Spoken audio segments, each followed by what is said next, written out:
Ito ay ang lugar kung saan matatagpuan ang pinakasikat na manggagamot sa Batangas. Siya si Tatay Carlos Agno, 87 years old, tinagurian bilang Father of Ancestral Healing dito sa Rosario, Batangas. Dinarayo siya ng mga Batanggenyo dahil sa kanyang angking galing sa paggagamot at paghihilot. Ibinabahagi niya ito sa mga kanyang pasyente tulad ng paggamit ng mga herbal medicine at ito ay ginagawa niya sa tama. Siya din ay nag-aral ng reflexologist ng mahigit taon dahil ito ay kanya ipapamana sa kanyang mga anak. Kaya, ang ancestral healing ay hindi lamang tradisyon, kundi isang pamana. Patuloy itong isinasalin mula sa isang henerasyon patungo sa susunod upang hindi ito malimutan. Dahil para kay Tatay Carlos, ito ay tradisyon na sa kanya dahil ito ay kanyang matagal nang ginagawa at marami siyang taong natutulungan at napapagaling. Dito sa Batangas, halos sa iba't ibang lugar ng Batangas ay sa kanya lumalapit upang magpagaling at magpahilot sa anumang uri ng karamdaman. Naniniwala mga Batanggenyo na ating mga ninuno ay patuloy na gumagabay sa ating buhay. Ang ancestral healing ay isang paraan upang manatiling konektado sa kanila at sa kanilang karunungan. Ito ay tradisyonal na sa mga Batanggenyo, lalong-lalo na kay Tatay Carlos Agno na kilala dito sa Rosario, Batangas.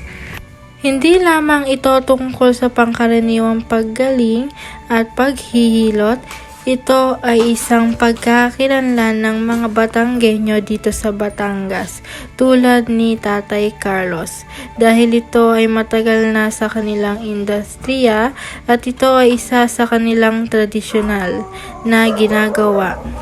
Sa pagpapagaling o pagriritual, ito ay ginagawa nila sa pamamagitan ng pagbulong upang gumaling ang may mga sakit o may mga bali, sapagkat ang kapalit nito ay pag-aalay ng mga pagkain, kandila at bulaklak dahil ito ay base sa kaalaman ng mga albularyo, manggagamot at manghihilot dito sa Batangas at tinagurian na din at nakasanayan ng mga Batanggenyo.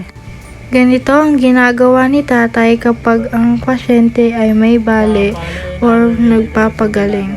Dahil ito ay kanyang kinagisnan, pakinggan natin kung paano niya ito isinasagawa.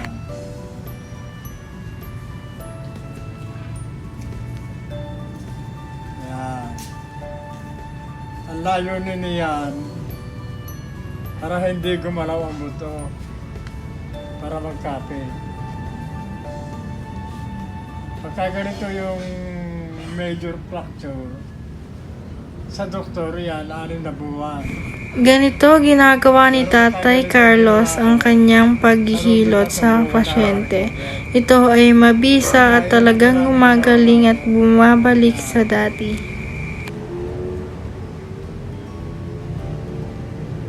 Pero yung nasuloy, Isa ko pong kaibigan yung bali niya po dito, parang pisil po yung ano dito.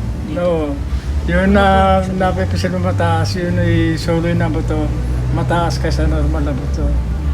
Para welding, pagka nag-welding, mataas yung welding. Ngayon, pagka yan inabalian at sasuloy ang buto, nataas din yung suloy. Kaya hindi na dapat patatakot.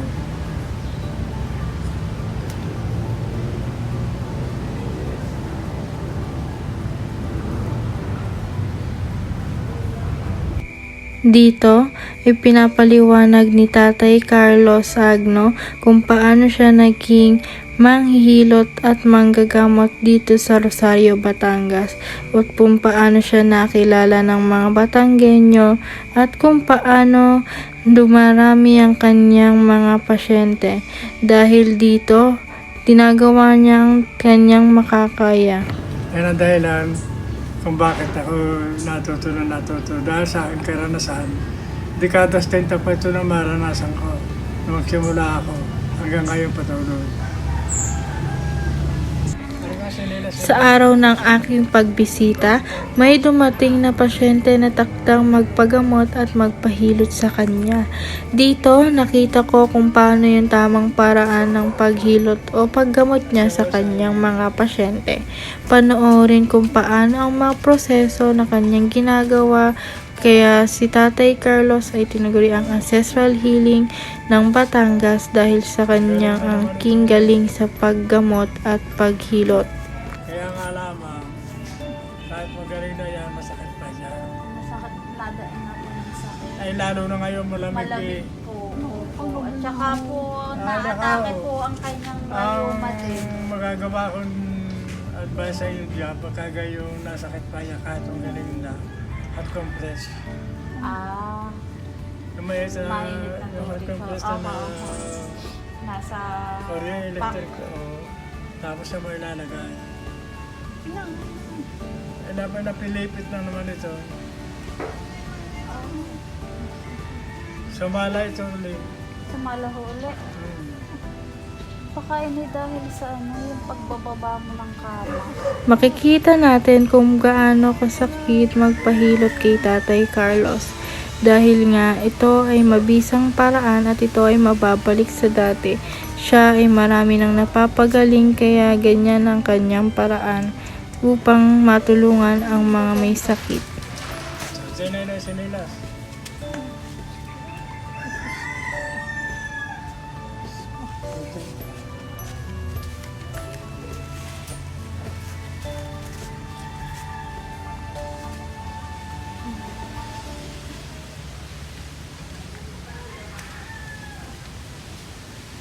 Wala na ako. Talo mo lang pag yun ang nagabat mo. Last na po ngayon. Naka 7 days na po Ay, sila. katayin mo ulit na isa. Isa po na naman ng isa sa loob. Wawala na, pagaling na naman. Kaya nga lang, hindi maiwasan ang sakit. Dahil malamig. Ay, ako na rin lang, wala akong sakit eh.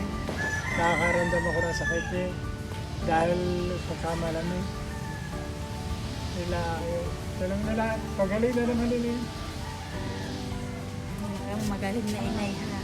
Magaling na. Gamitan mo yun ng binder. Dahil hindi yan nabibindahan eh.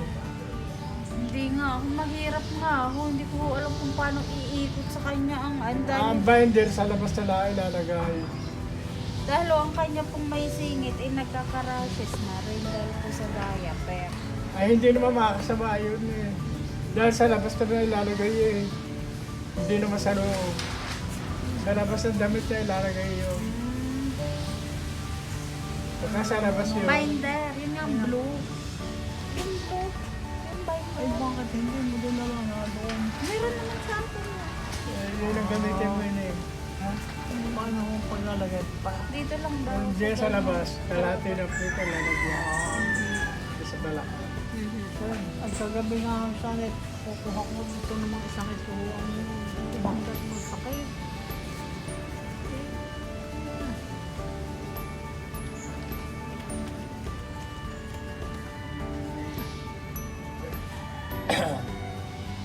Pero malamig nga inay, kaya naatapang bayoma. Well, I'm saying nga. Marami yung luha.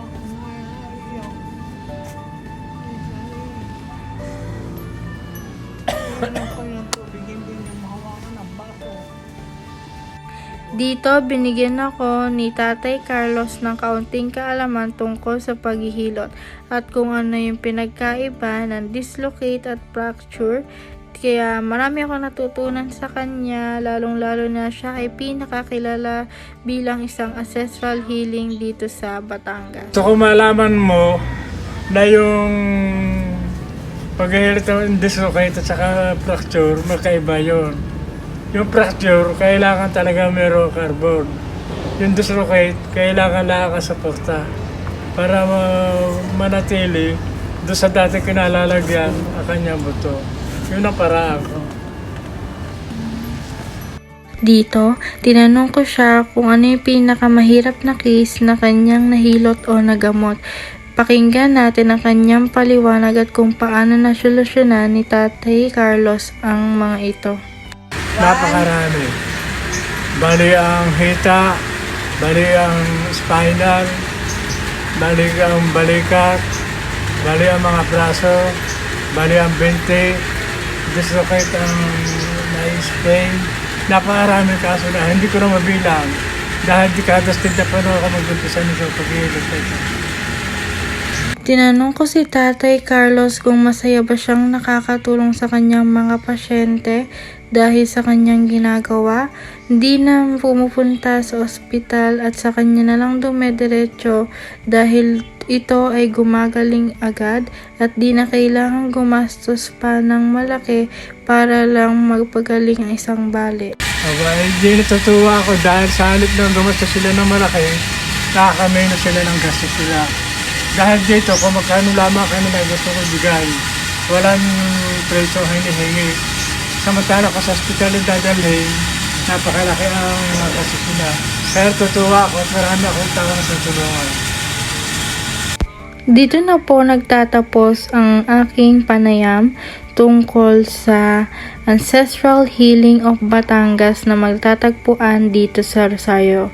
Siya ay si Tatay Carlos Agno at isa siya sa tinaguri ang pinakamagaling na manggagamot dito sa Batangas. Ito ang aking huling part ng aking interview.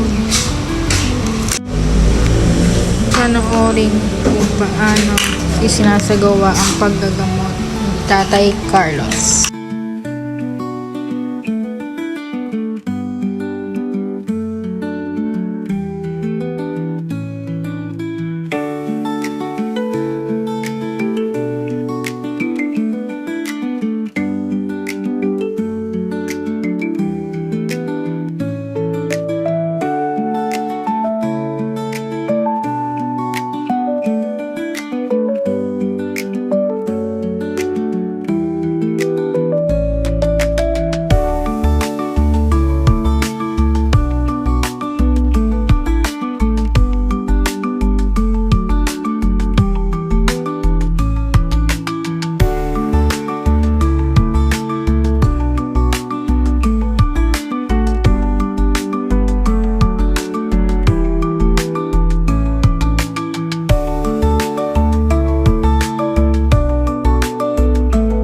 Sa part na ito, dito tinanong ko siya kung ano ang pinakamahirap na case na habang siya ay naghihilot sa Batangas.